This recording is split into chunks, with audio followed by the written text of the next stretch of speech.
What if you woke up one morning and found out that the smartest person in your community, the one who had been teaching everyone how to think for themselves, had just been sentenced to death for asking too many questions? Not for being violent, thieving, or betraying your country. Just to think. Doesn't that seem crazy? But that's exactly what happened in ancient Athens, which is known as the birthplace of democracy. Socrates was the man, and his crime was being curious. He was not a king, a warrior, or a priest. He was a strange-looking man who walked around the streets without shoes on and stopped people in the middle of their errands to question things like, "What is justice?" or "How do you know what you know?" People laughed at first. Then they started to feel bad. They grew upset after a while, because when someone makes you look at how little you know for a long time, it feels more like exposure therapy than philosophy. The topic, Socrates, the man who taught the world to think, is not only about an ancient philosopher with a beard and lousy hygiene. It's about a man who started a revolution by talking. His narrative isn't old history. It's a mirror that shows us how truth can still get you in trouble, how thinking too much can still be perilous, and how one normal life may change the way a whole society thinks about knowledge, courage, and truth. Chapter 1. The Birth of a Philosopher. The humble beginnings of the man who would change everything. Around 470 BCE, the streets of Athens were very busy. The sounds of traders, stonemasons, and philosophers talking to each other sounded like an argument that never quite ended. A newborn baby cries from one of the quieter homes between the noise of the market and the fragrance of fresh olives. His name is Socrates, and he is the son of Sophroniscus and Phanerete. His father works with stone to shape it into things, while his mother helps bring life into the world. Maybe they unwittingly give their son the perfect paradigm for philosophy, the art of taking raw experiences and turning them into ideas, and then refining them into reality. It's not a very interesting start for someone who will later say they don't know anything, but to be fair, that's a good starting point for honesty. Athens right now is more of a live experiment in democracy and turmoil than a city. People debate outside, sometimes about politics, sometimes about poetry, and often about who should buy the next bottle of wine. Their version of a social media feed is the Agora. It's fast, noisy, full of people who think they know everything, and full of people who think they know everything. Young Socrates grows up in this environment, where he listens more than he talks and notices more than he exhibits. He spends his youth studying how words can make reputations faster than walls and break them twice as fast. Even as a youngster, he was less interested in speeches and more interested in what was underneath them. What makes someone think they're right when they can be absolutely wrong? A deadly curiosity in any time period. In his early years, there wasn't much glamour. The workshop where Socrates' father works smells like dust and perspiration, and Socrates learns how to be patient with his art by seeing how each strike of the chisel needs to have a reason. Sophroniscus carves stone, but his son starts to carve thoughts. He listens to those who come to town and talk about how water is the source of all things, or numbers are the truth. Socrates doesn't ignore them, but their confidence makes him uneasy. He marvels, even as a teenager, how someone could be so convinced about something so important. He thinks that confidence can just be ignorance with better posture at first. He also gets from his mother the sense that bringing something new into the world, whether it's a child or an idea, may be hard. He can't forget Phanerete's stories of giving birth, which were full of anguish and patience. He'll later call himself a midwife of ideas, yet most of the people he helps are guys who didn't know they were pregnant with contradictions until he came there to help them. Athens, on the other hand, is full of life and vanity surrounding him. Artists draw gods with human weaknesses, politicians sacrifice freedom for devotion, and poets strive to see who can make tragedy seem the most beautiful. Socrates takes it all in, like someone who is watching people in a cafe and taking notes for a revolution in how to live.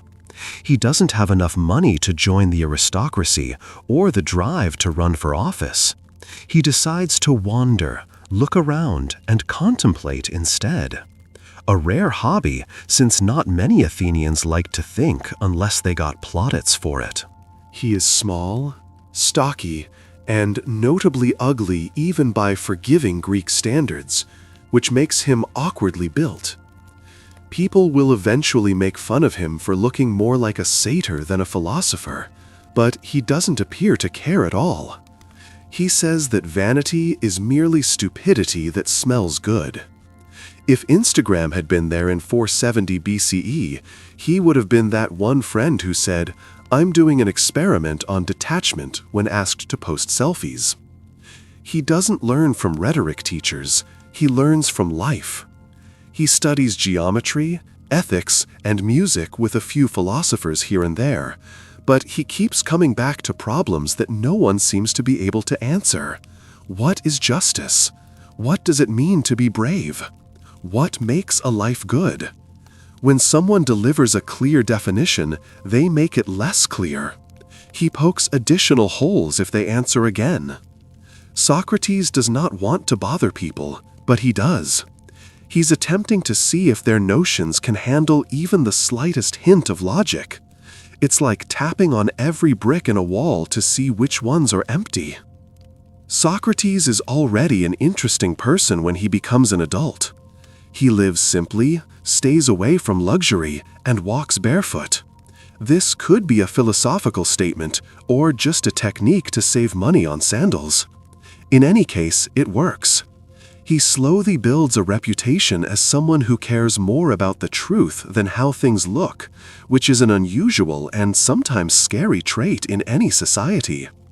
He wanders around, talking to himself, and sometimes stops to ask passersby about morality in the middle of their lunch. It's not a recipe for being popular, but he seems happy. He is turning into the philosopher that Athens didn't know it needed and wasn't sure it wanted. Socrates is first and foremost an Athenian citizen, even though his name is now linked to questioning everything. He will fight for his city and follow its laws, even when they go against him. His moral heroism starts not in the agora, but on the battlefield, where life and death take away the luxury of pretending to know what counts. But all of that is still to come in these early years. For now, he's just a young man watching his city shine and fall apart at the same time. He wonders what it means to live right when everyone else seems so confident they already do. As Athens enters its golden period, the young philosopher starts to perceive the irony in perfection. The city erects statues to knowledge, but gives money to people who flatter it. It talks of freedom, yet needs slaves. It praises democracy, yet doesn't let people disagree. Socrates, who is always curious, takes all of this in and quietly determines that if knowledge exists anyplace, it won't be found in lectures or temples. It will be found in inquiring why people believe what they do. It's not a big shock, it's more like a steady burn of understanding that keeps spreading. The son of a stonemason who grew up in a city full of contrasts starts to realize that truth is not something you can own, but something you have to follow. And if the world laughs at him while he runs after it barefoot, he'll take that as proof that he's on the correct route. Chapter 2. Athens at its height, the Golden City, a playground for ideas and contradictions.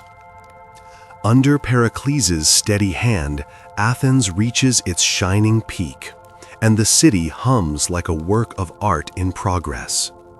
The Aegean sun makes marble shine white, and the Parthenon seems like a divine exclamation point. Theater festivals make tragedy the most fun way to do your civic duty. It thinks it has solved civilization. It's half an art gallery and half a democratic experiment, with just enough pride to keep things interesting. Socrates, a young man now, observes more than just the shine as he walks through this show. He can see the lies that are hiding behind the marble polish. Athens considers itself the school of Greece. Yet even the best institutions have cliques, gossip, and drama in the cafeteria. Power still plays its old, predictable games, even when people talk a lot about justice and virtue. The same people who vote on empire issues also brag about conquests that go against the freedom they preach. Socrates listens to the speakers in the agora and wonders if democracy means that the majority is right or just that people are sure of themselves. He isn't cynical, he just doesn't like easy answers. Pericles, a famous politician at the time, says that Athens is the best example of balance, reason and passion, beauty and strength, freedom and order. But Socrates, who spends more time with fishermen and cobblers than with generals, starts to think that equilibrium is an illusion kept together by charm and propaganda. Athens is where democracy began, but it also supports empires, and empires don't usually come with a moral receipt. He sees the city use tribute from conquered kingdoms to pay for its temples, and wonders if the gods care where the gold comes from. Art is thriving. People cry in public when they read Sophocles' plays, which is a kind of acceptable emotional breakdown. Sculptors make gods look like people by giving them biceps and confidence. Painters add human weakness to myths. Even rhetoric is an art. If you can talk well, you can get what you want. That's when the sophists come in.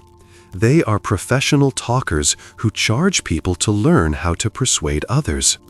They are the people who had a lot of power in ancient Athens and charged a lot for wisdom subscriptions.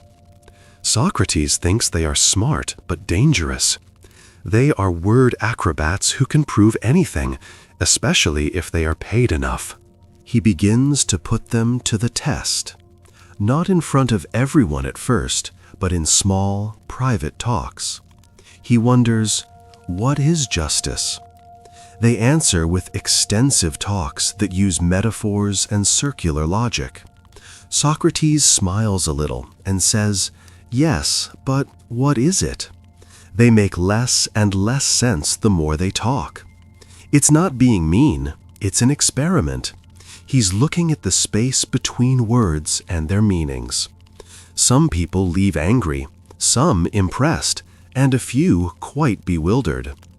People in Athens start to talk about the unusual man who beats philosophers without raising his voice.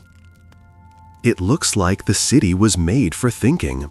There are signs of human ambition all around. Temples that scrape the sky, gyms where people dispute, and symposiums where men lie on sofas and discuss while drinking wine. Socrates goes to a few, but he stands out as an odd visitor because he doesn't know how to act among other people. He calmly takes apart their arguments like a cat batting at a string, while others show off their brains. If charm is money, he doesn't have any, but he thinks that truth doesn't need excellent manners. As he wanders down the small streets, he sees slaves carrying amphorae of oil past philosophers who are talking about freedom.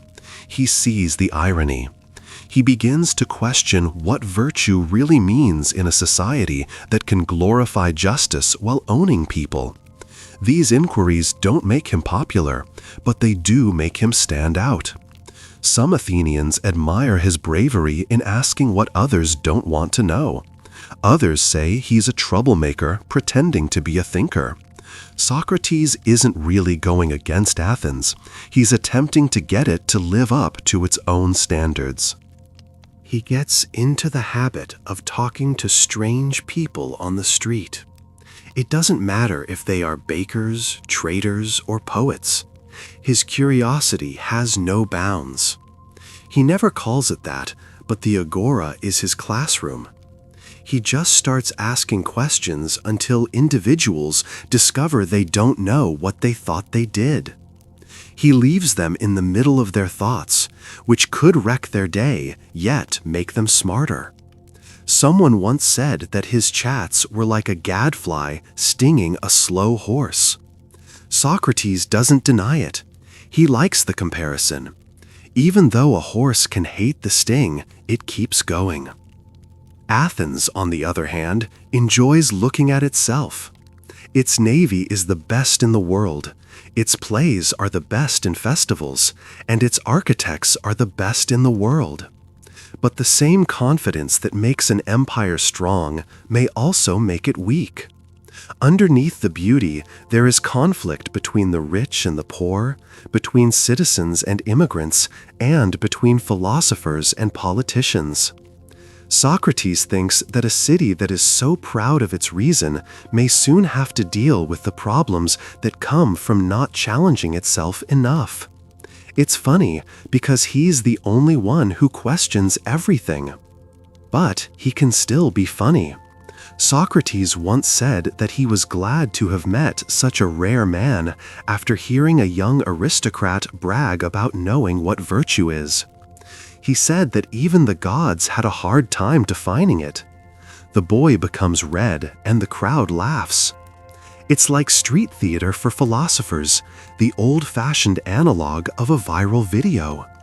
But the pain is still there, even while people are laughing. Socrates says that knowledge doesn't start with answers, but with admitting that you don't know. That's not the kind of thing that people like to hear at dinner parties. At night, when the city lights flicker and the smell of fish cooking wafts from taverns, Socrates often stands by the steps of the Acropolis and watches people go home. He wonders if many of them ever take the time to think about why they believe what they do. The temples above shine with beauty, but he feels that something is missing, a type of inner peace that the city talks about but doesn't always follow through on. He doesn't think of wisdom as a marble temple. He thinks of it as a voice that never stops asking questions. Athens at its best is a reflection of people at their best and worst, creative, articulate, and full of contradictions. Socrates, like an unwelcome guest at an everlasting dinner party, holds up the mirror a little higher. The reflection he sees is beautiful, but not perfect, and it can't see. In the middle of the speeches, statues, and victories, he starts to figure out what he needs to do: stir the city up from its complacency. He doesn't know it yet, but this subtle rebellion will one day lead to his death. For now, though, he's happy to ask questions and make bystanders feel bad about themselves as he walks through a golden metropolis that is too bright to see the guy already pulling at its shadows. Chapter 3: The Soldier and Citizen. How War Shaped a Philosopher's Soul. There is a soldier before the philosopher. Athens is a city that battles all the time, efficiently and frequently with zeal that borders on arrogance, even though it talks a lot about beauty and wisdom. By the time he is in his mid-30s, Socrates is a hoplite, which is the standard infantryman in Athens. It sounds more glamorous than it is. A massive bronze helmet, a circular shield almost as large as the guy carrying it, a spear that also works as a walking staff, and armor that makes steps feel like philosophical problems. The man who will later say that the mind is the only real protection starts by learning how to stand up straight in the heat of the Mediterranean with 50 pounds of bronze on his back. He walks next to younger men who are faster but not as calm. They don't respect him for how good he is at fighting. They respect him for how calm he is. Socrates shows what kind of courage he believes in during the campaign at Potidæa, the quiet, steady kind that doesn't need witnesses. He doesn't whine when the food runs out. He watches, makes changes, and keeps going when others fear. He even saves Alcibiades' life at one point. Alcibiades is a rich, reckless young aristocrat who will later become both his fan and a warning story for Athens. It's the first sign that Socrates doesn't inspire commitment through charm, but through a steady calmness that makes terror seem optional. People today often forget that Socrates' philosophy didn't come from books. It came from muddy fields where discipline was necessary for survival. He learns personally how delicate courage is, how fast guys go from being courageous to being chaotic, and how readily confidence fades when the line breaks. He sees morality put to the test in the toughest situations and starts to believe that being a hero is more about controlling oneself than using weapons. He says that the body can only take what the mind lets it, which sounds impressive until you remember that he probably has dust, blisters, and a dent in someone else's shield on him. He fights again in Delium, this time against the Boeotians. The Athenians lose terribly, and the retreat turns into a panic. Socrates treads slowly and carefully through the tumult as if he doesn't want to give dread the honor of speed. Xenophon, another of his later disciples, will write about how Socrates made even running away appear like discipline. Enemies didn't seem to want to attack him because he had a calmness about him that made people think he was protected by God. No plume on the helmet, no spectacular armor, just calm. He is different because he never celebrates war. He fulfills his duty, but he never makes the noise and death sound beautiful. He thinks that serving Athens means serving its values, not its goals. He takes his military service seriously, but he doesn't think he's invincible. He believes that courage is not being afraid of everything, but knowing what to be afraid of. He thinks that ignorance is the most dangerous thing, the kind that kills people and destroys cities. Socrates comes home from each campaign with the same things, but a different point of view. He doesn't talk much, but others do. When asked, he adds that combat taught him that winning on the outside doesn't mean anything if the soul isn't disciplined. He starts to think that the real conflict is within of him, between desire and reason, vanity and virtue.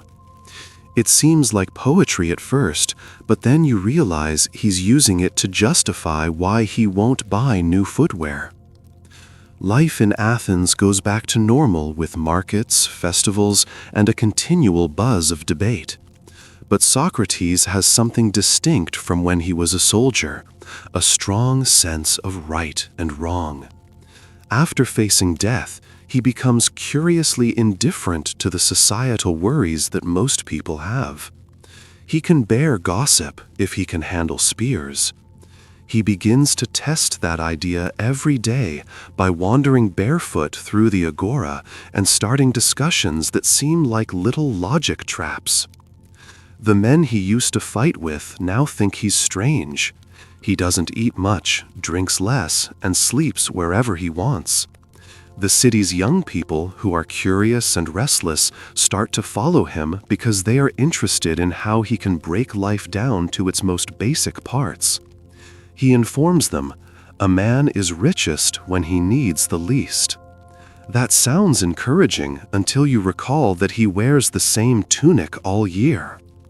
Some people try living simply for a week, but then they go back to their old ways. Socrates shrugs and carries going, not bothered. Athens honors its heroes with awards and choruses, but Socrates doesn't seem to care. He doesn't even talk about his battlefield awards. Other people do it for him. He thinks that virtue should stand on its own, and that doing the right thing quietly shows that you did it for the right reasons. He doesn't believe pride is cool. He just thinks it's dull. When others tell him he's brave, he says that not being afraid is the same as being foolish. He says that courage is recognizing what danger is and doing the right thing anyway. His military past, which people don't talk about very often, becomes part of his reputation. People will always remember the man who never flinched in battle, so it's impossible for his critics to call him a coward or a traitor later. Even people who don't like him say he's not a hypocrite. He serves his city when asked, follows its rules, yet nevertheless questions its spirit. In a society where being patriotic typically meant going along with what everyone else was doing, Socrates finds a third way: loyal opposition. He talks about philosophy in terms of conflict. He compares the pursuit for truth to standing steadfast in battle. You hold your ground against confusion and lies until one of you or the illusion falls. He thinks that ignorance is the enemy that hides behind assurance. He realizes that victory is just temporary, just like any soldier. The next day will bring another conflict. Socrates is the stagehand who reminds everyone that the curtain can fall in Athens at its height. He is a paradox, a loyal and defiant person who is a good citizen but won't stop thinking. This balance between responsibility and questioning is what his ideology is based on. Following reason, even when it's hard, is serving the truth. Serving the truth, even when it's not popular, is serving the city more honestly than blind loyalty ever could. Athens is already falling apart because of its own ambitions by the time he puts down his shield for good. The Peloponnesian War is coming, alliances are breaking down, and confidence turns into hubris. Socrates, who has fought in real wars, knows what happens when men stop asking themselves questions. Maybe that's why he spends more time talking than doing ceremonies. He teaches that virtue, not bronze, is the best armor by constantly asking questions. And somewhere between the dust of Delium and the noise of the agora, the soldier changes into something more rare. A person who fights with words instead of weapons. A man who thinks the best way to aid Athens is not to die for it, but to help it think. Chapter 4. The Philosopher of the Streets, Barefoot, Unwashed, and Unstoppable. By the time Athens starts to feel the effects of the conflict, Socrates had already left the battlefield for something far messier, the marketplace of minds. No platform, no marble lecture hall, and no tuition fees. The streets were loud, dirty, packed, and full of people arguing. He is a philosopher without a business, wandering barefoot around the agora as if to show that hygiene and enlightenment have nothing to do with each other. He wears a single old cloak as a uniform and asks questions as a weapon. The people have heard orators, sophists, and poets, but not someone like this. Someone who won't teach, yet somehow teaches everyone. He moves from one talk to the next, just like the weather in Athens, but twice as annoying. A merchant is bragging about being honest in business when Socrates says, "What is honesty?" A general brags about bravery, and Socrates asks, "What is bravery?" Socrates smiles and replies, "Then you must know what justice is," when a politician talks about it. The target starts to sweat by the third question. The audience starts to form around the fifth. By the 10th, the victim either storms off or begins to reassess the choices he has made in life. It's the old-fashioned way to go viral. It's public, awkward, and hard to forget. His strategy looks easy at first, but it's really smart. He doesn't tell people they're incorrect. He merely lets their own logic fall apart in real time. It's like judo for philosophers. Use the other person's velocity to knock their certainty to the ground. He begins by agreeing, then softly presses for more information. Before anyone knows it, the talk has turned into an autopsy of assumptions.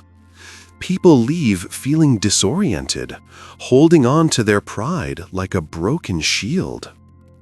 Athens starts to see the pattern. If Socrates starts asking questions, you might want to act like you're late for something. But he never makes fun of or insults anyone. His voice is calm, conversational, and almost absent-minded, as if he thinks the truth would come out any minute if everyone would just stop pretending they already know it. He doesn't argue to win, he argues to show.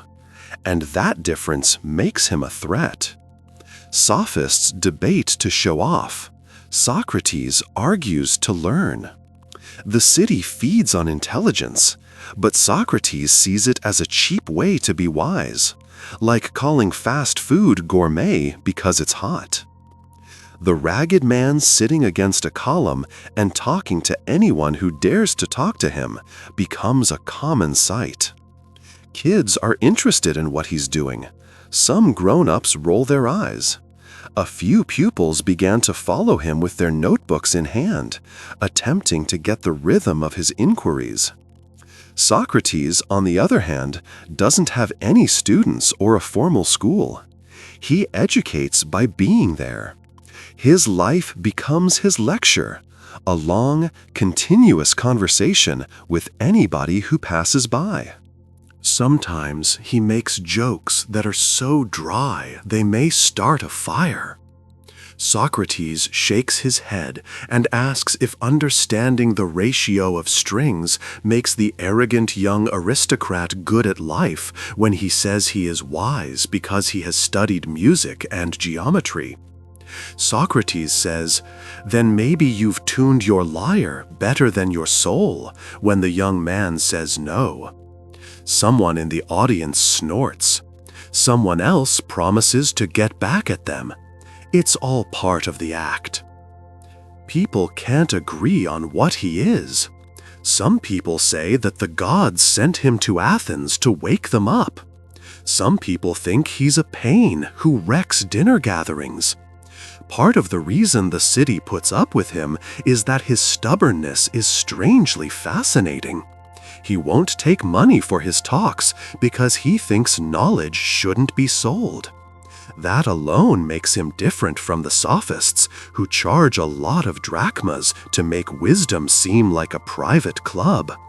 Socrates believes that truth belongs to everyone. Anyone can come in, but not everyone leaves well. His way of living becomes famous. He doesn't eat much and often forgets to eat. He eats anything he can find, like bread, olives, or maybe a fig if the gods are acting nice. He drinks wine, but not too much, which makes him the least enjoyable visitor at most symposiums. When asked how he fights temptation, he says, "By remembering how many things I don't need." Athens cares a lot about money, fashion, and status, but Socrates doesn't care about them at all. He would probably wear the same hoodie every day if he were still alive, and say it saves him energy when he has to make decisions. But there is something startling below the comedy and simplicity.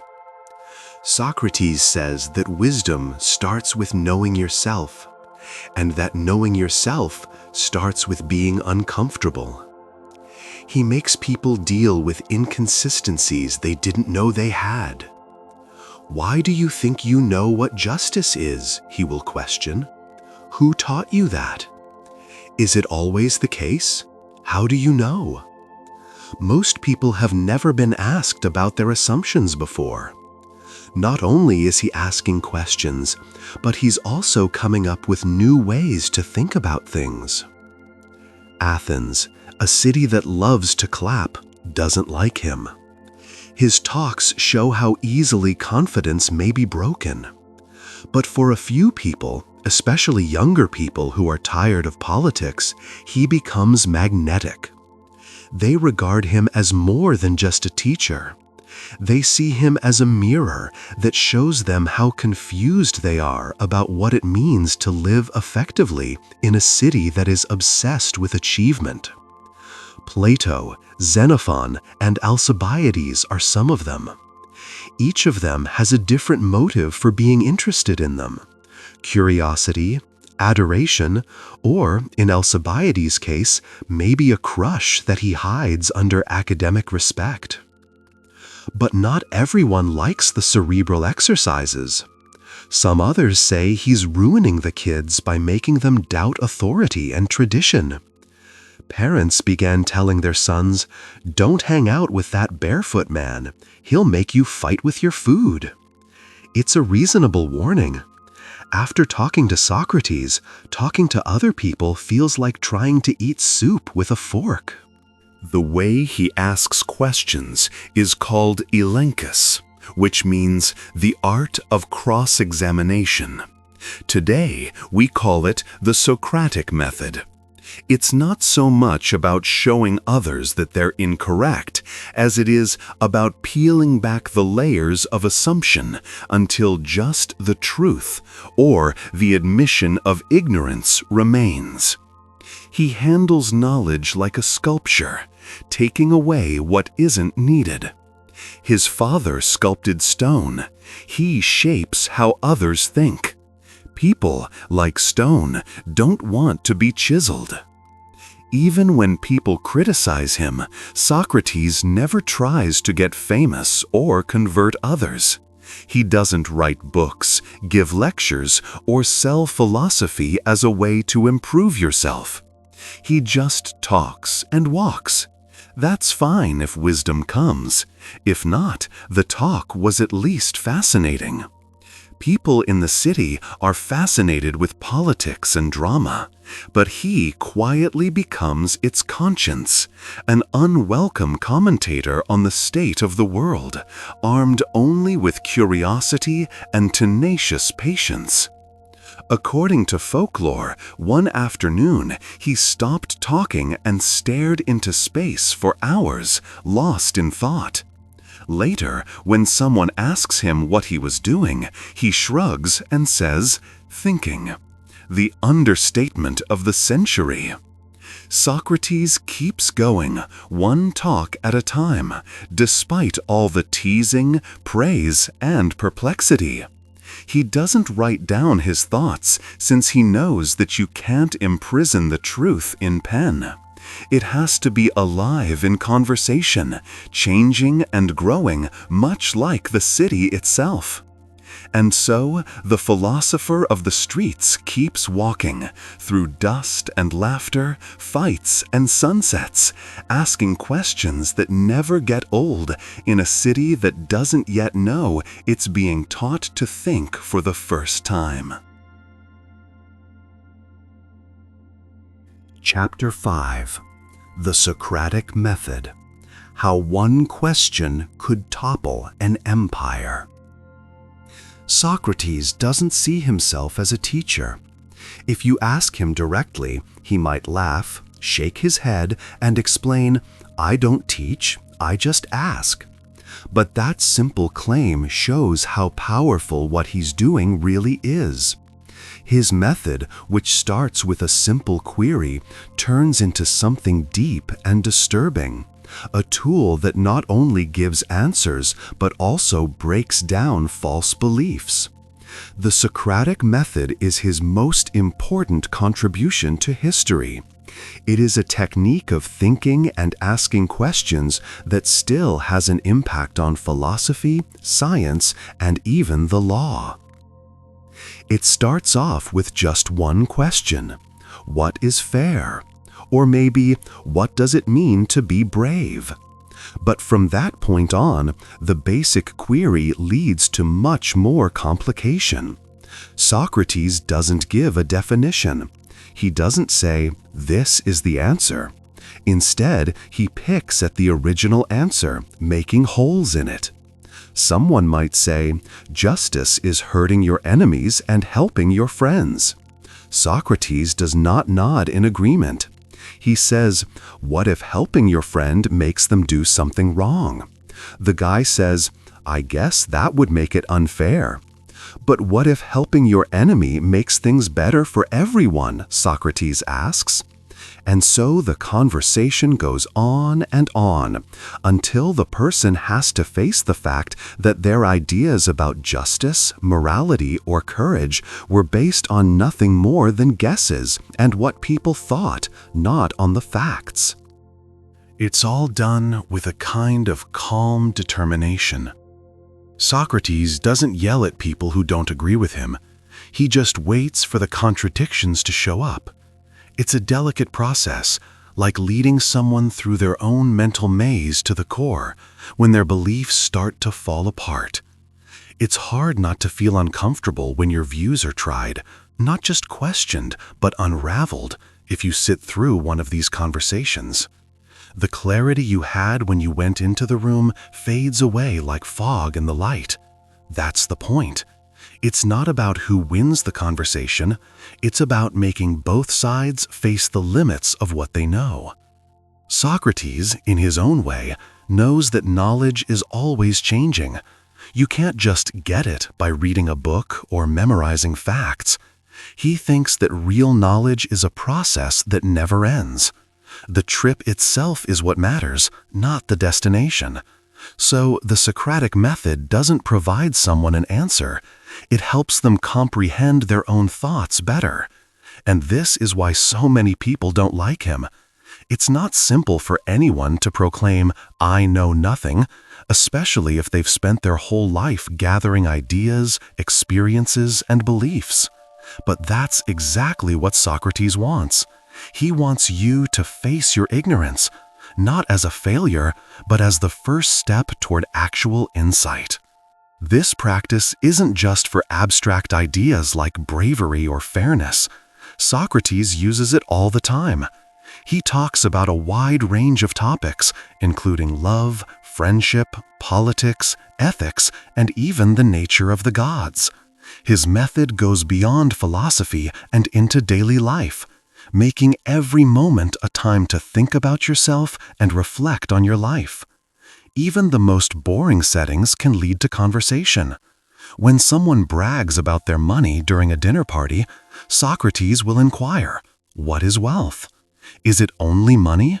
Or is there anything more going on, like how you spend your money or how you live in relation to it?" He makes a space where what appeared clear is questioned and looked at again with every conversation. Socrates starts to share his main ideas in these conversations, that virtue is knowledge, and that to live well, you need to keep looking at yourself. He famously said that the life that isn't investigated isn't worth living. People commonly quote this sentence, although they don't always understand it. Socrates isn't simply telling people to think. He's telling them to think critically about their own thinking. He's telling them to question not only the world around them, but also their beliefs, wants, and actions.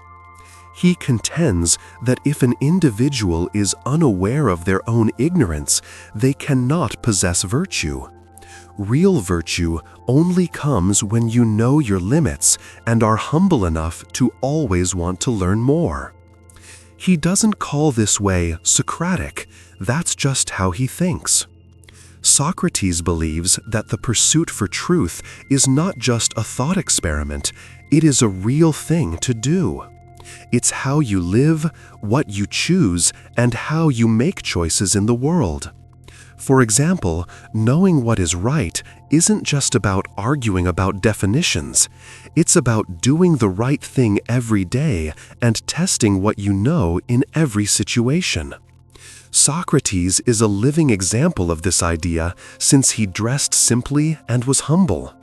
He doesn't just talk about being virtuous, he lives it every day and in every discussion. He often says that the philosopher's job is like that of a midwife, helping people give birth to their own understanding. This metaphor is quite telling. A midwife doesn't give birth to the baby, she helps the woman accomplish it. Socrates also doesn't give replies. He doesn't tell others what is right or wrong. He doesn't give forth information like a merchant selling goods. Instead, he helps people find out what they already have inside them by directing them toward clarity and self-awareness. So, the most crucial part of this strategy isn't Socrates himself, it's the question. The inquiry is the means by which truth is revealed, by which the individual recognizes their own ignorance, and eventually, by which the pursuit of knowledge is encouraged. But why this way? Why doesn't Socrates just tell people what to do? He could do it easily since he is wise. But he thinks that someone who hasn't figured things out for himself can never be truly wise. Knowledge that is passed down doesn't stay with you. Knowledge that you find out by asking questions becomes part of you. It's the difference between learning information for a test and really knowing the ideas so thoroughly that you can use them in any situation. So Socrates is more interested in getting people to think for themselves than in giving them the answers. But this technique of doing things doesn't always make him friends. Socrates' way of asking questions is very different from the sophist tradition, which is made up of hired professors who give answers and solutions. For the sophists, philosophy serves as a tool for achieving objectives, instructing individuals on how to prevail in disputes, acquire authority, and attain success in life. Socrates, on the other hand, thinks of philosophy as a method to look at life itself and ask questions about the nature of existence, morality, and virtue. So his method is a bit of a challenge to the way things are. It makes those in power uncomfortable by going against authority and established conventions. Socrates doesn't follow the norms of persuasion and rhetoric that the sophists practice.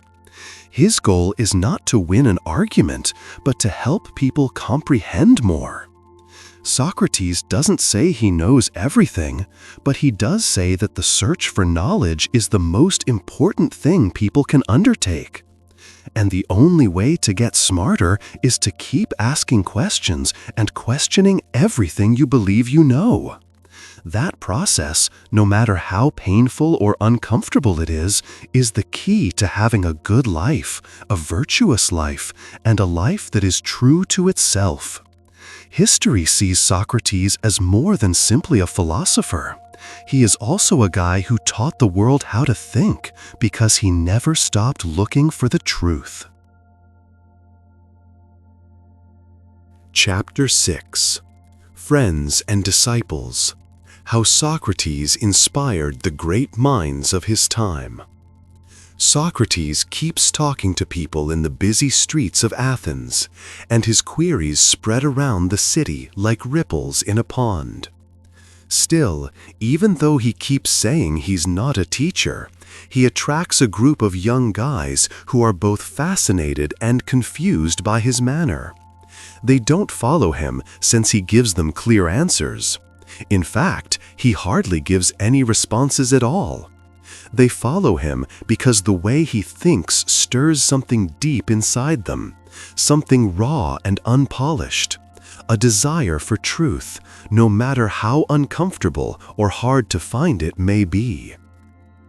Plato is probably the most well-known member of this group, but in many respects he is also the most complicated. Plato, the son of aristocrats, seems to have been drawn to Socrates not because he came from a poor family or was strange, but because he was so smart and asked so many questions.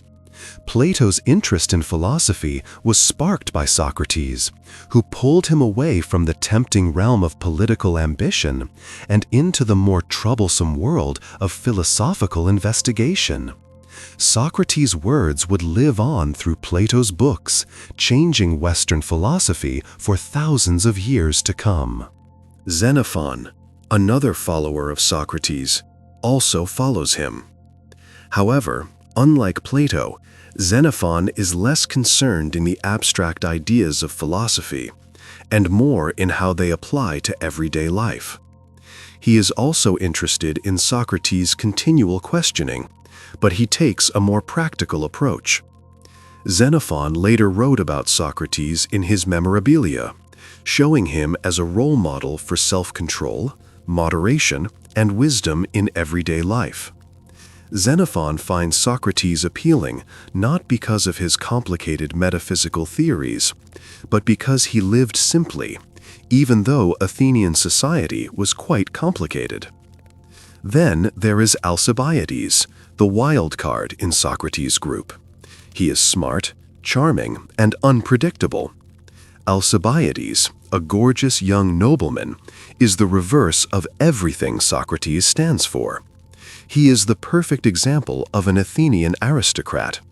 He is impulsive, vain, and politically ambitious, and he wants power and fame in ways that Socrates does not agree with. But even though they are very different, Socrates had the most effect on Alcibiades. Alcibiades will eventually admit that he loves and admires Socrates almost obsessively, even though he doesn't always follow the philosopher's instructions. Alcibiades embodies the conflict in Socrates' existence, his significant influence on Athens' aristocracy, despite his ostensible contempt for authority and status. Plato, Xenophon, and Alcibiades are the three most important people in Socrates' life. There are several others who come and go from his life. We know Socrates as we do now because of what they wrote and said. Plato is the most well-known of these students, but Xenophon's more practical portrayal, which is sometimes seen to be less theoretically rigorous, paints a vivid picture of Socrates as a man of personal integrity. Alcibiades also shows how deeply Socrates affected the people closest to him. Socrates wasn't just a teacher or a thinker, he was a magnet for people, bringing out the best and worst in them. But Socrates didn't just have scholarly or intellectual interactions with his followers. He often talked to his followers on a very personal level, helping them not just with philosophical topics, but also with the problems they were having in their own lives. He didn't just ask questions about abstract notions, he also asked questions about personal things. For example, his thoughts about justice and virtue had a big impact on Plato. Socrates' insistence on living a life of moral purity had a big impact on Plato. He would subsequently reflect these ideals in his own works, especially in the Republic, where he examines the essence of the just life and the philosopher king. Socrates was a good example of self-control and temperance for Xenophon. Socrates led a humble life, unlike the rich and powerful people of Athens who lived in excess and luxury. He only had the clothing on his back, didn't eat more than he needed, and didn't spend much time on personal grooming. Xenophon looked up to Socrates since he didn't care about money and lived a moral life. Socrates seemed like an outsider who didn't care about the rich Athenian elite's problems, which were often selfish. Xenophon's story may provide the most lucid depiction of Socrates as an individual who, although being born among the elite, distinguished himself by seeking an increasingly profound comprehension of the human soul. Alcibiades, on the other hand, gives a considerably more nuanced picture of how Socrates affected people. It is strange that the young nobleman is so devoted to Socrates. Even though Socrates gives Alcibiades strict philosophical advice, Alcibiades keeps going after power, glory, and sexual conquest in ways that Socrates would not approve of. Alcibiades embodies the tumultuous nature of human passion, an erratic tempest of ambition, desire, and arrogance. Alcibiades, on the other hand, is still in awe of his mentor, even though he never lives up to Socratic virtue. Socrates teaches control and reason, whereas Alcibiades is driven by unbridled emotion. This makes for a strange relationship.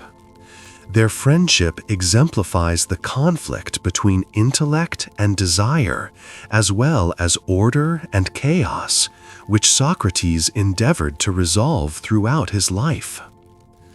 Socrates does not see himself as a guru or an authority figure, even if he has many followers and disciples. He is a genius because he can talk to anyone, no matter who they are or what their standing is. He questions both the rich and the poor, and he does so in the same simple, fair way with both the smart and the dumb. He doesn't think he's better than anyone else. Instead, he lifts up the people around him by asking them questions. This kind of intellectual democracy, where he doesn't think he's better than everyone else, is part of what made Socrates revolutionary. He doesn't merely teach concepts, he makes minds.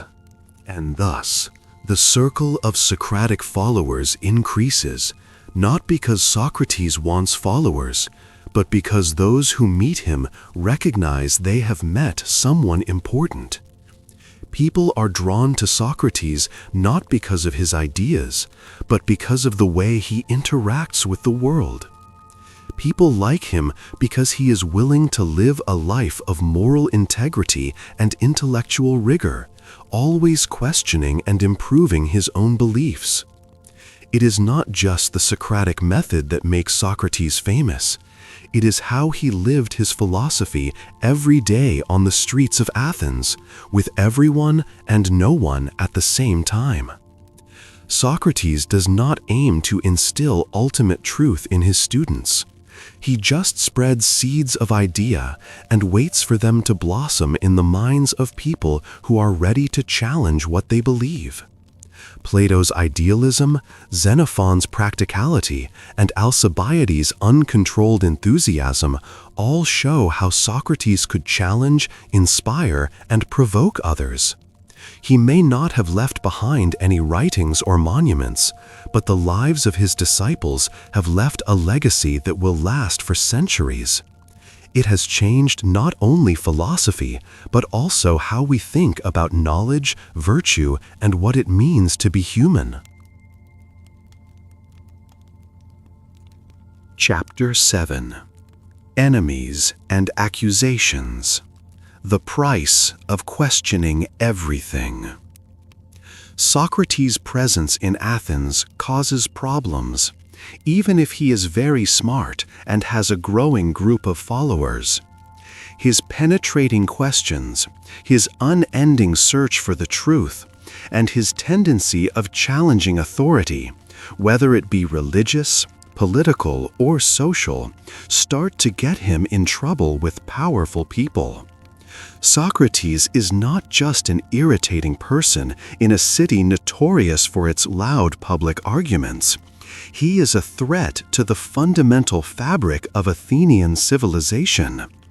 As Athens' politics become less stable after the Peloponnesian War, the philosopher's disturbing manner becomes more dangerous for people who don't like his ideas. Athens is a beautiful city, but it's also on the edge of greatness and destruction. The city's plans to become an empire have failed. Its democracy is in trouble, and the people are hunting for someone or something to blame. Socrates is a symbol of uncomfortable truth in a world full of doubt and anger.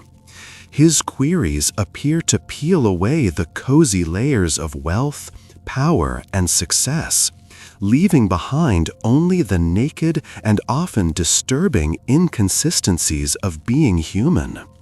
This man asks hard questions about what is right and wrong, what is good and what is true in a society where these things should be clear.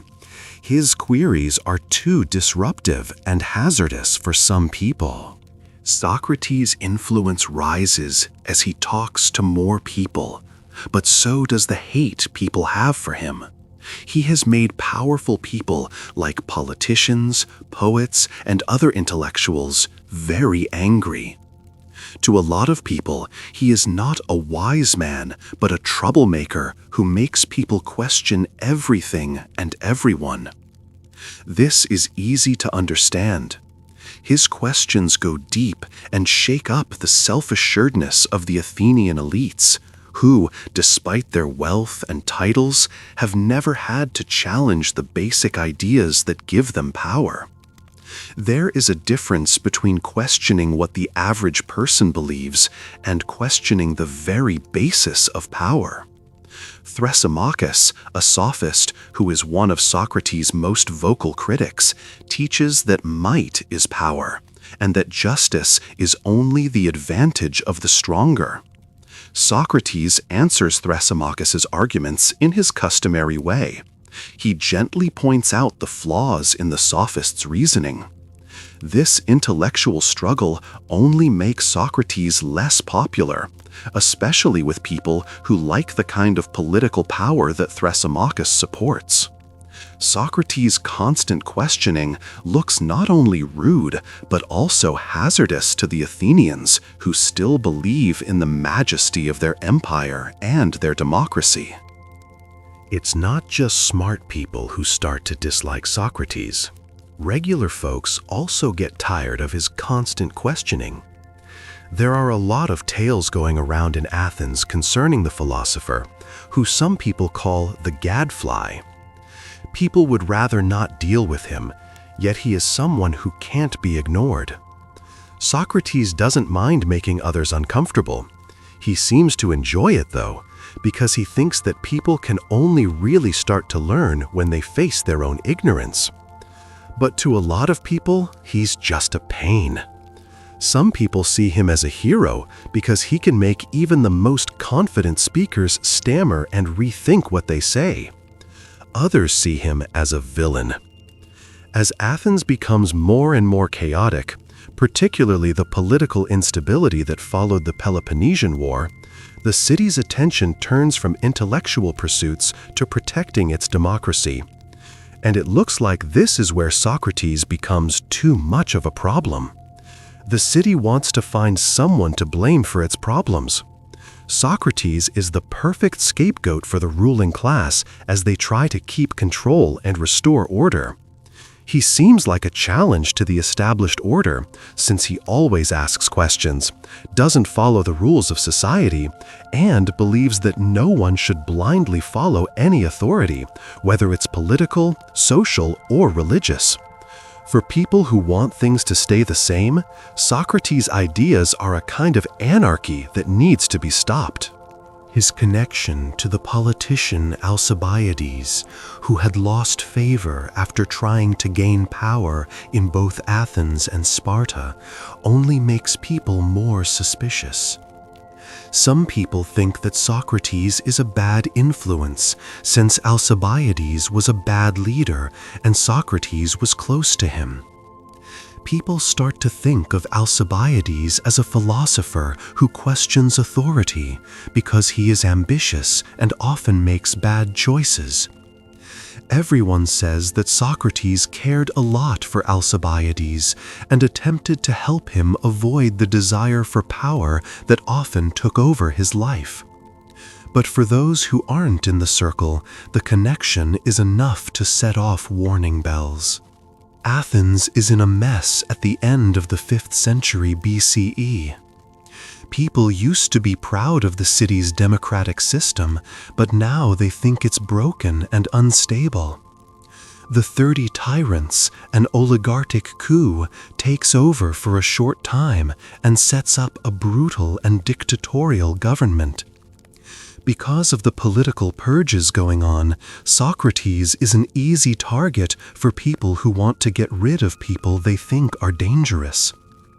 People like to blame him for the city's problems because he won't give in to the wishes of the political elite, and because he tends to put virtue and knowledge ahead of power and fortune. But not only the political elite perceive him as a threat. Poets and religious leaders also feel threatened by his questioning of the gods and the long-held beliefs that have kept Athenian life going for hundreds of years. In 399 BCE, Socrates is put on trial, which is the last straw. He is accused of 2 things: corrupting the youth of Athens and not being religious, which means he didn't believe in the gods that the city did. His accusers are not stupid. They are well-known and respected people in Athens.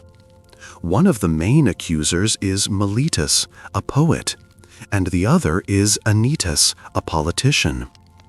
They are the old order's forces, the folks who are afraid of Socrates' philosophical revolution.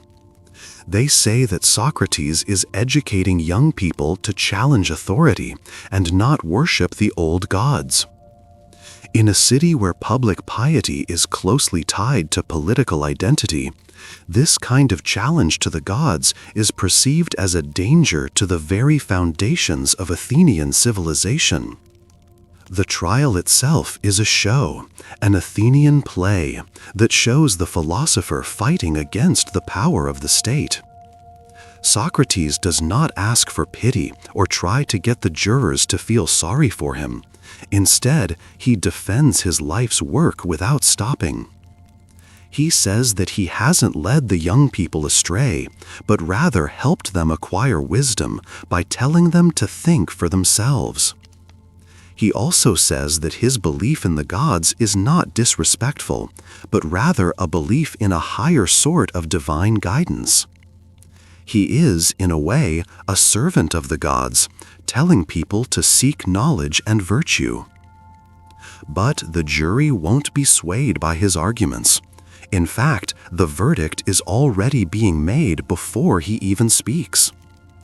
The jury in Athens finds him guilty because they are tired of him questioning authority.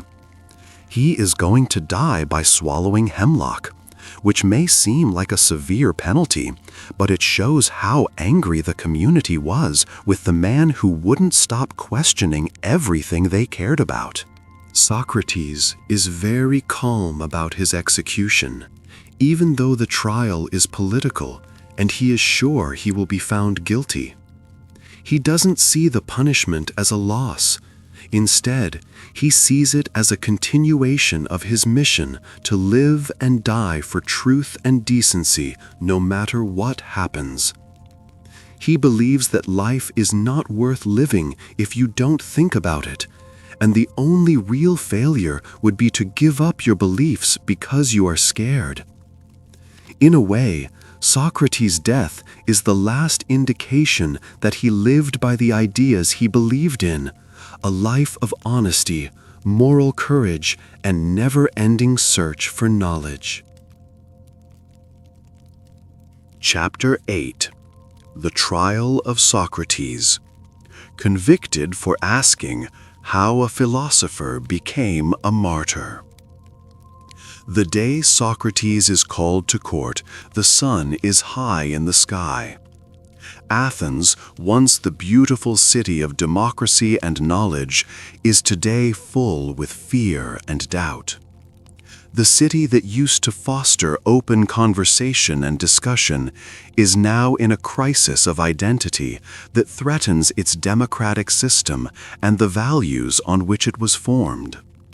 Socrates, the guy who has spent his whole life challenging those same beliefs, walks into this tense situation. People who have studied his ideas aren't surprised by his trial. It's the end of years of discomfort that Socrates' very presence has produced in Athenian society. The charges against him are serious: influencing young people and not believing in the city's gods. These charges aren't just personal complaints. They show how worried people were about politics and society at the time. Athens is going through a rough patch right now, still recuperating from the terrible Peloponnesian War and the short dictatorship of the 30 tyrants. The democratic system, which used to be Athens' pride, is failing, and the city is looking for someone to blame. Socrates is an easy target, since he questions authority, doesn't appreciate political power, and is friends with people like Alcibiades, who are known for being contentious. He is a sign of the intellectual restlessness that is starting to bother the city's more conservative parts.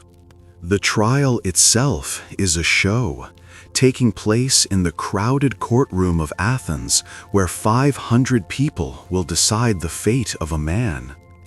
People aren't accusing Socrates of a crime in the usual sense. Instead, they're saying that he is destroying the basic basis of Athenian civilization. People say he is corrupting the youth by encouraging them to question the status quo, to question the gods and the political leaders, and to think for themselves instead of just accepting what the authorities say. To put it simply, Socrates is on trial for thinking too much, too deeply, too often, and too inconveniently. Socrates does not ask the court for pity or apologize for what he did when he speaks to them. Instead, he defends his ideas by saying that he has only ever wanted to serve the gods by telling the people of Athens to think about their lives and live virtuously.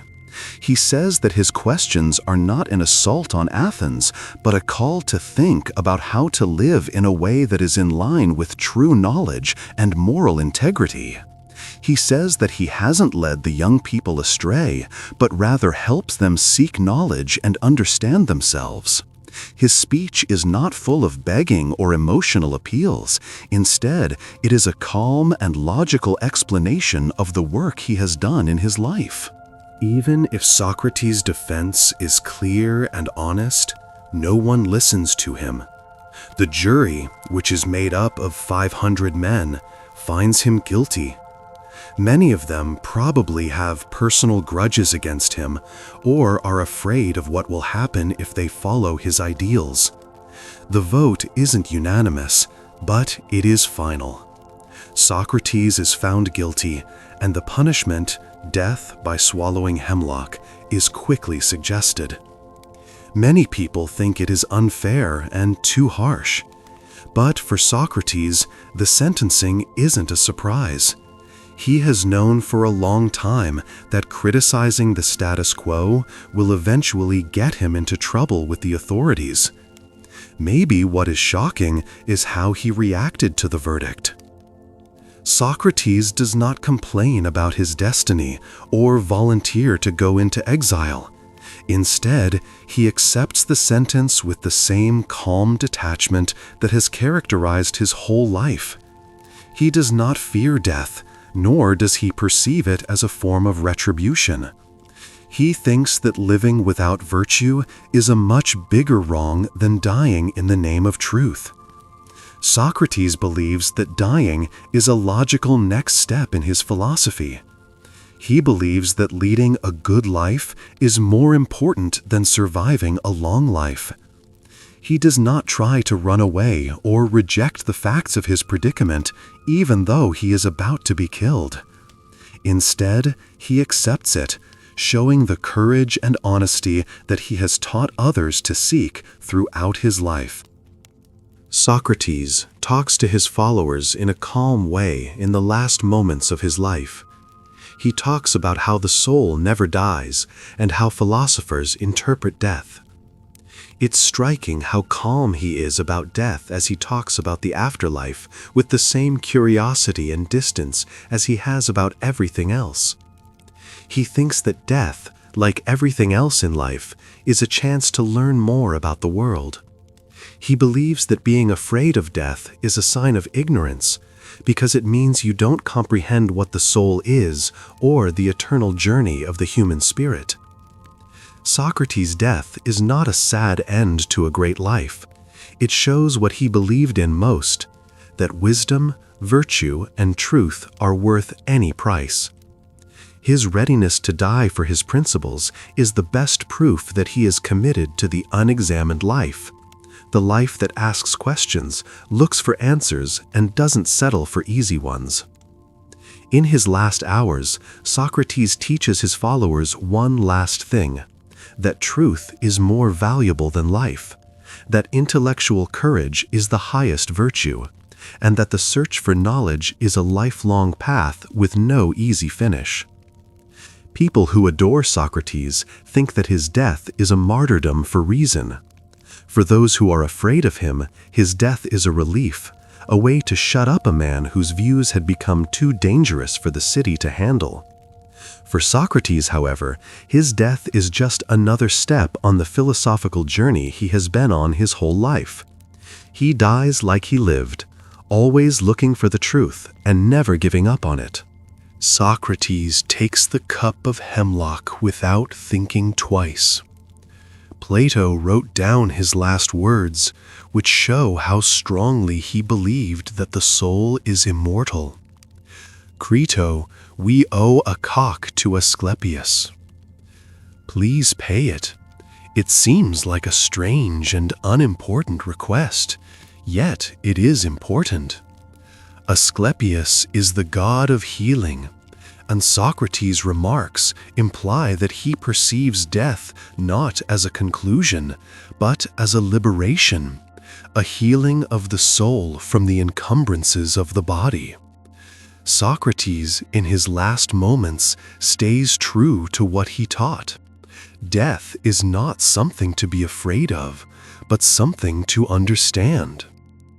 The trial and death of Socrates are very important events in the history of philosophy.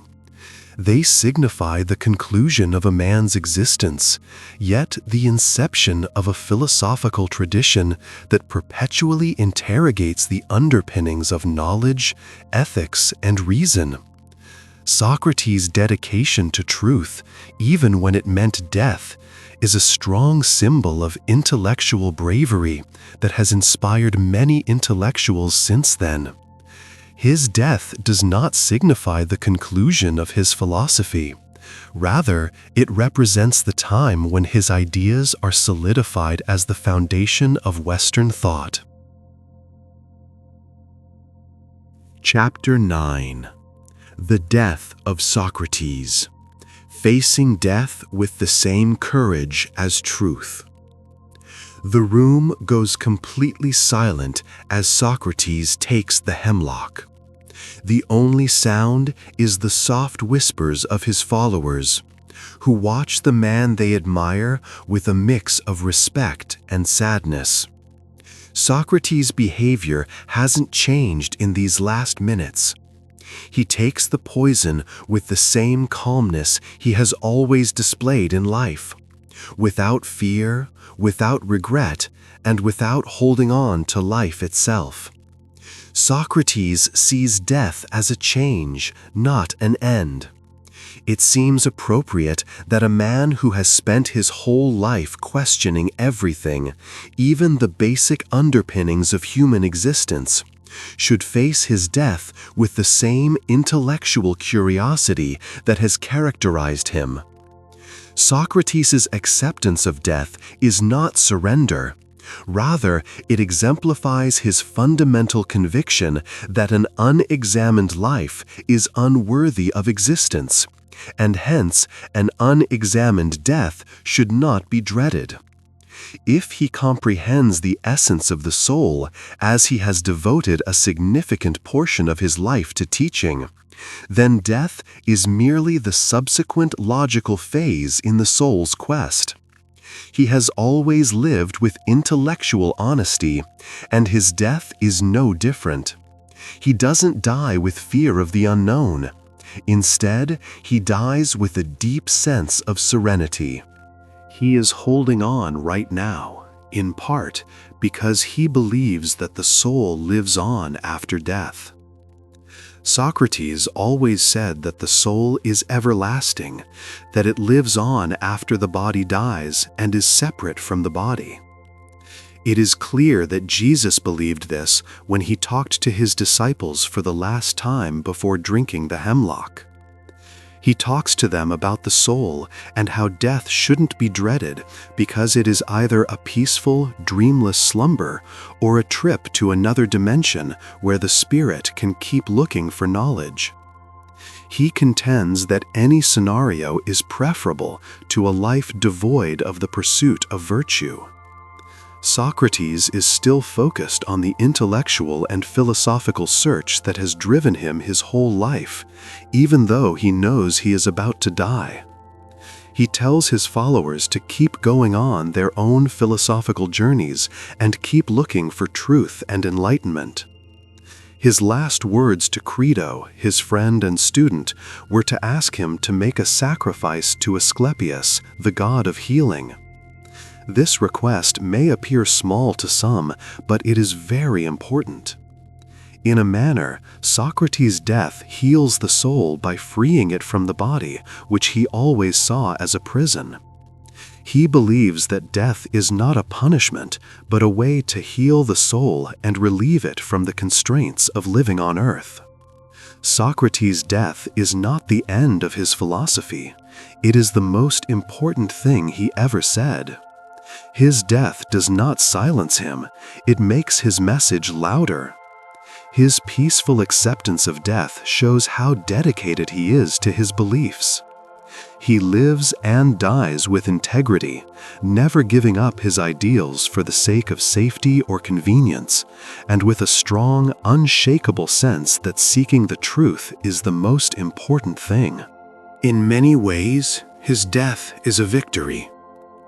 Even though Socrates didn't write anything down, he left behind the legacy of his life. His ideology lives on after he dies. Plato, Xenophon, and other followers of Socrates would promote his ideas, and their books will affect Western thought for hundreds of years. His death is when the Socratic Method, which is the search for knowledge via questioning and talking, became an important part of intellectual history. Socrates' death is not the end for those who follow him. It's the start of a new chapter. Plato, in particular, would continue the work of his teacher by coming up with his own ideas and building on the concepts that Socrates gave him. Socrates' voice can still be heard in Plato's dialogues. The questioner, the gadfly, and the philosopher who wouldn't settle for easy answers will be remembered as examples of intellectual bravery for years to come. His death is a reminder that searching for wisdom, virtue, and truth is not only worth the danger of death, but it is also the only way to live a meaningful life. People feel the effects of Socrates' death right away. His followers are sad, but they also know that his death has made him a martyr for the truth. People used to doubt and criticize his ideas, but today they see it as something far more lasting, a way of life, a guide to living ethically, and a challenge to the way things are. His death turns him from a teacher who questioned everything into a symbol of intellectual freedom, the very embodiment of the idea that power, politics, or persecution cannot silence wisdom. Socrates' death ultimately serves as the definitive testament to the potency of philosophy. The city of Athens may have silenced him, but it can't get rid of the ideals he left behind. People who believe in the power of reason and critical thinking are even more determined to fight for what they believe in after his death. It reminds us that philosophy isn't just about thinking about things, it's also about living those ideals, even if it costs us a lot. Socrates' unyielding adherence to his principles in the face of mortality serves as a timeless lesson, one that continues to motivate intellectuals and philosophers in contemporary times. As the hemlock takes its toll, Socrates' followers stand around him and watch as he dies. Socrates is faithful to his objective, even if his body is getting weaker. He keeps challenging the people around him, pushing them to think seriously about life and death, and telling them to keep looking for the truth. Socrates doesn't just die in his last minutes. He teaches one more time that the best goals a person can have are to seek wisdom, examine their life, and look for the truth. And so, the philosopher who taught the world to think breathes his last breath. He leaves behind not only a legacy of thought, but also a legacy of moral integrity, intellectual daring, and the search for truth, even when it means death. His life and death show that the unexamined life is not worth living, and the examined life, even if it leads to death, is worth everything. Chapter 10. Legacy of a Thinker.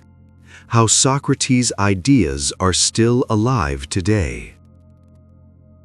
Socrates dies, yet his death, in a strange way, starts the process of his immortality.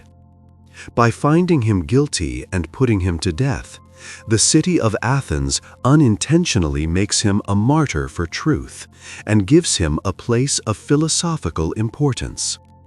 His execution is not the sad end of an intellectual. Instead, it marks the start of a new chapter in which Socrates' ideas will resound through the ages and change the way people think in the West. Socrates did not leave behind any written writings, but his followers, especially Plato, Xenophon, and others who were alive at the same time as him, have kept his ideas alive. Socrates' voice is still heard today, long after his body has disappeared, thanks to the works of others. These followers don't just repeat what he taught. They pass on the most important principle of his life, that true wisdom doesn't come from having information, but from looking for it. Plato, who is probably Socrates' most renowned disciple, is the most important person in keeping and building on his teacher's beliefs. Plato immortalizes Socrates as the major figure in his dialogues, portraying him as the questioning philosopher and persistent seeker of truth, who does not rely on dogma or certainty, but rather engages in the thorough investigation of ideas. Socrates' method is used to its maximum in these conversations. By asking questions over and over again, he finds flaws in other people's arguments, which helps them and the reader comprehend more. Plato's writings, such as The Republic, Phaedo, and Apology, laid the groundwork for whole schools of thought.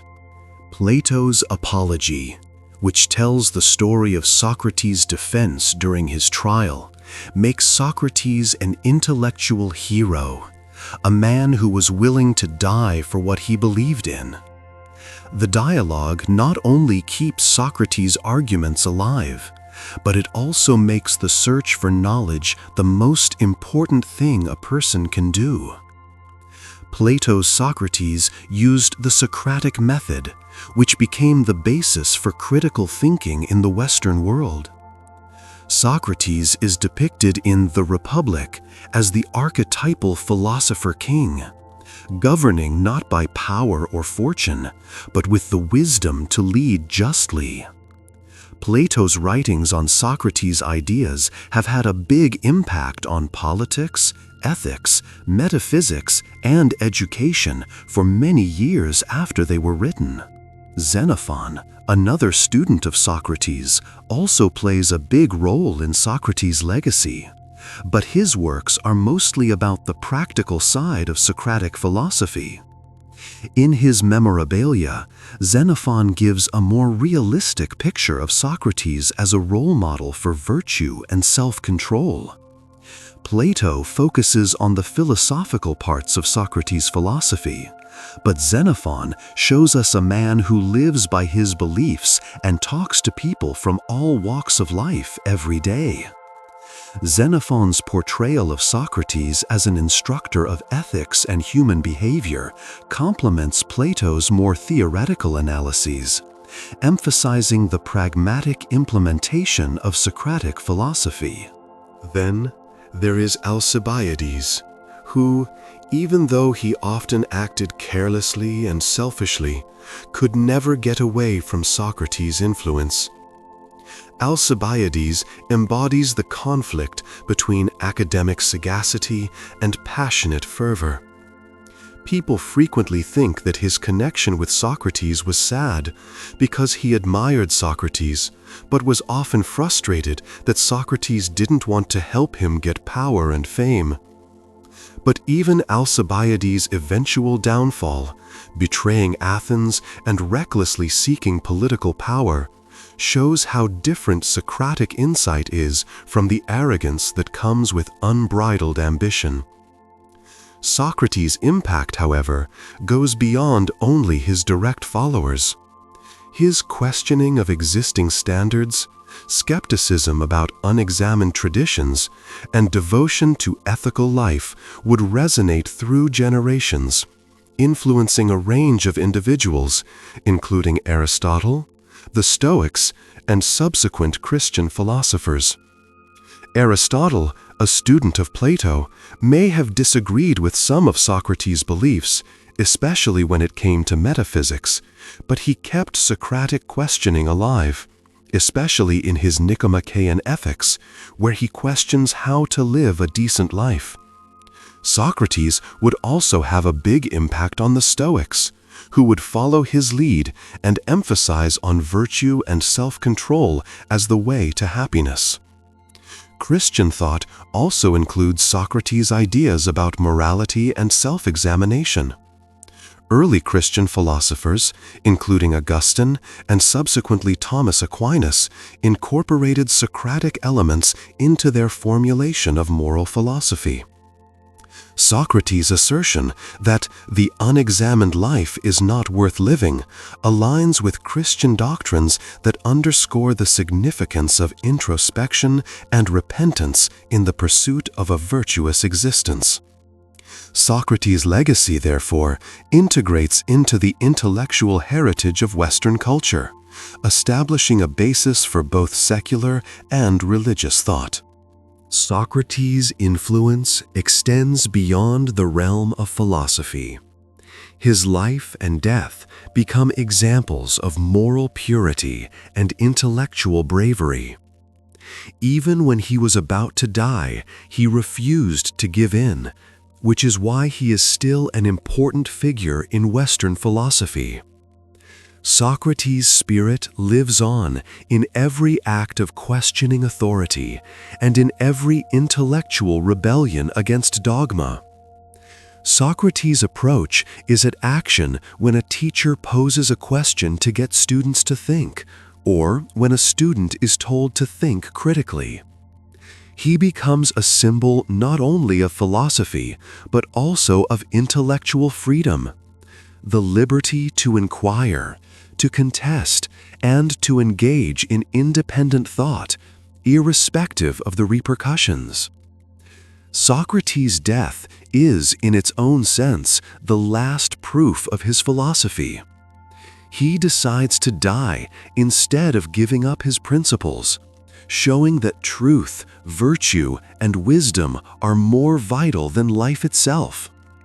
Some people may see his death as a tragedy, but it is also a powerful statement that no matter how much power, social pressure, or personal safety can stop the philosopher from looking for the truth. Socrates' last contribution to philosophy is that he chose death over silence. He reminds us that the search for wisdom is the highest calling, and that the integrity of the soul is worth more than all the material riches we could get. His legacy lives on not just in books, but also in the way that people do philosophy. Socrates is the model philosopher, the person who looks for the truth, who asks questions, and who doesn't just challenge others, but also himself.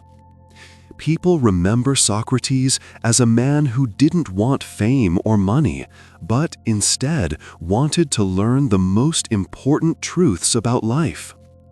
And in this quest, he developed a novel paradigm of thought, which would persist in its evolution long after his demise, influencing the trajectory of Western intellectual tradition for centuries. Socrates is still remembered today, not for what he said, but for how he lived.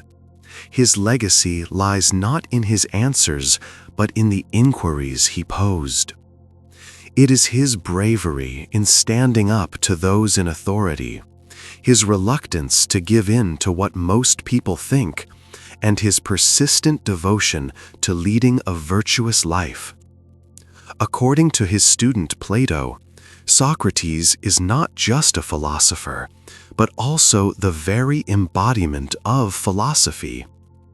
Socrates' legacy is not just that he was a thinker, it is also that he lived a life that encouraged questioning, meditation, and the search for wisdom.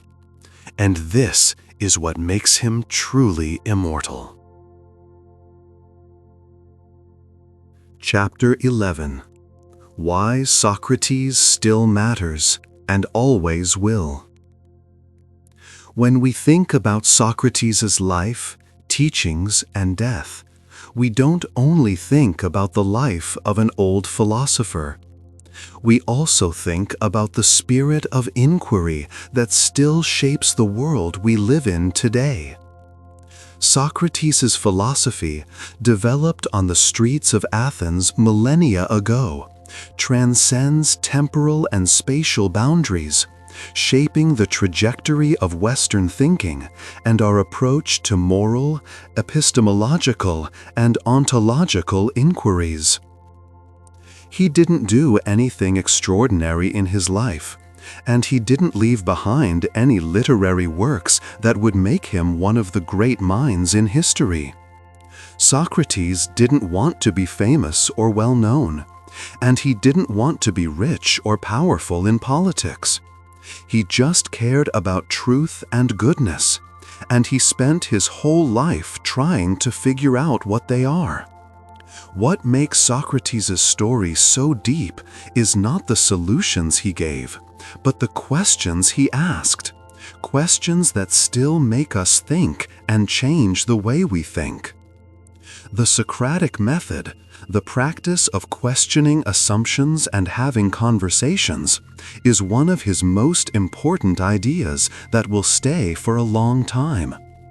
Socrates showed that the search for wisdom isn't about getting the right answers, but about always looking for a deeper understanding. His questions weren't meant to win debates or shut people up. They were meant to make people think, make them think about themselves, and show the paradoxes in how we see the world. Socrates gave us a lasting intellectual tool, the ability to think critically, question what is commonly accepted, and ask the tough questions that others may not want to answer. The trial and execution of Socrates did not end tragically. Instead, they helped him become a historical figure. He was a martyr for philosophy because he calmly accepted death, refused to change his convictions, and always stood up for intellectual honesty. Socrates showed the same ideals he had lived by in his last moments, that a life of integrity, truth, and self-examination is worth more than any material wealth or worldly achievement. His death was the final confirmation of his philosophy, that seeking wisdom is not just about learning new things, but also about living a life that requires courage, honesty, and the willingness to deal with the repercussions of your ideas. But Socrates' impact didn't stop when he died. His followers, such as Plato, Xenophon, and others, spread his ideas, which changed and shaped the trajectory of philosophy and thought for hundreds of years. Plato's writings, especially, make sure that Socrates' voice is heard by people all across the world, not just in Athens. Plato not only kept Socrates' ideas alive through the dialogues, but he also built on them to create a philosophical system that would become the basis for most of Western philosophy. Plato's Republic directly builds on Socrates' questions about virtue and the good life by looking at justice and the perfect state. The impact of Socratic philosophy endures in the writings of several philosophers, spanning from Aristotle to the Stoics, the Enlightenment thinkers, and contemporary philosophers. His insistence on questioning authority and leading a life guided by virtue rather than wealth or power resonates with every intellectual movement that challenges the established quo. Socrates is the intellectual forebear of individuals who endeavor to interrogate, evaluate, and transform. His legacy is not one of orthodoxy, but of intellectual freedom, the freedom to explore, doubt, and pursue the truth wherever it may lead. Socrates' impact is still very clear in today's environment. His approach of inquiry, which is both basic and deep, is still the most important part of critical thinking and education. In classrooms all across the world, teachers employ the Socratic seminar, which is a way of teaching that stimulates conversation and thinking about oneself.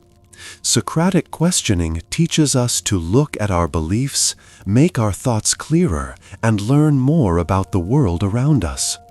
The Socratic approach continues to influence our interactions with ideas and our navigation of the complexity of human existence in science, philosophy, law, and politics.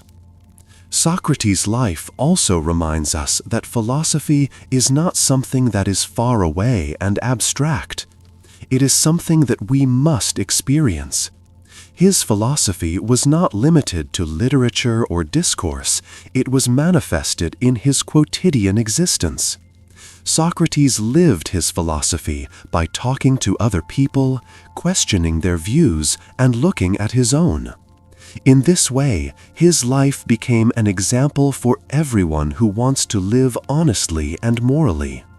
His steadfast dedication to truth, even in the face of death, demonstrates that philosophy transcends mere intellectual pursuit.